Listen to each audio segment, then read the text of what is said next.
Hi guys, ఒక అబ్బాయితో question అడిగాడు అనమాట. బ్రో, చాలామంది బాడీ బిల్డర్స్ సప్లిమెంట్స్ యూజ్ చేస్తారు కదా, లైక్ ఒక 4-5 ట్యాబ్లెట్స్ తీసుకొని పోస్ట్ వర్కౌట్ వేసుకోవడం, లేదంటే after breakfast, after dinner, after lunch చేసుకుంటారు కదా. సో అది నిజంగానే అవసరమా బ్రో? వర్కౌట్ చేసే వాళ్ళకి అది ఇంపార్టెంట్ అని అడుగుతున్నారు అనమాట. నాకు ఇద్దరు అడిగారు క్వశ్చన్. సో వీడియో చేస్తే క్లియర్ అయిపోతుంది డౌట్ అని చెప్పేసి అనుకున్నాను. సో వీడియోని సేవ్ చేసుకుని లాస్ట్ వరకు చూడండి.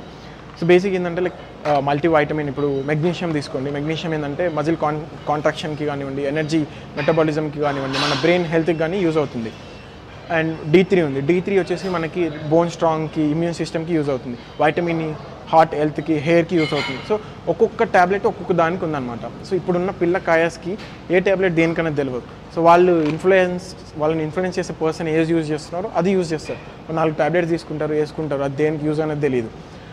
ఇప్పుడు డాక్టర్ దగ్గరికి వెళ్ళామనుకో, క్లియర్గా ఏం చెప్తారు సార్, మీ బాడీలో డెఫిషియన్సీ ఏదైనా ఉందనుకో, ఫర్ ఎగ్జాంపుల్ వెళ్ళారు, వైటమిన్ D3 తక్కువ ఉంది, లైక్ మీరు ఇది అవసరం, మీకు మజిల్ ఇట్లా ఉంది, మీకు మెగ్నీషియం అవసరం అని చెప్తారు వాళ్ళు.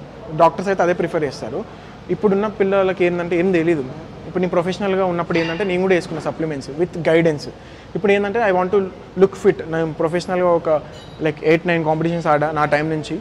ఇప్పుడు నేను ఆఫ్ సీజన్లో ఉన్నాను, నేను కంటెంట్ చేసుకుంటూ ఉన్నా, నాకు I want to look fit. ఇక్కడ మీరు చూస్తే నేను ఫిట్గా కనిపిస్తున్నా, చూసారా? ఇది వచ్చేసి నేను క్రియేటిన్ అండ్ వే ప్రోటీన్ ఈ రెండే యూజ్ చేశాను అనమాట లాస్ట్ 3 years నుంచి.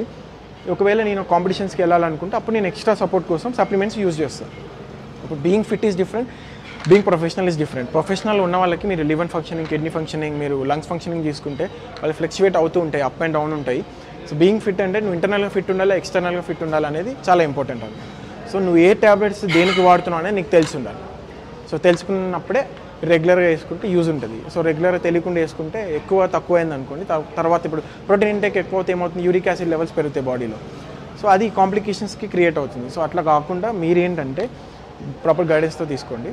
సో అది చెప్పాలనుకున్నాను. ఇలాంటి వీడియోస్ ఏమైనా కావాలంటే ఫాలో కొట్టేసింది. అండ్ అదే గైస్, ఇంకా కామెంట్స్లో మెన్షన్ చేయండి ఇంకా ఇలాంటి డౌట్స్ ఏమైనా ఉంటే నేను క్లియర్గా ఎక్స్ప్లెయిన్ చేస్తాను. Until then take care, bye. See you in the next video. Keep lifting weights.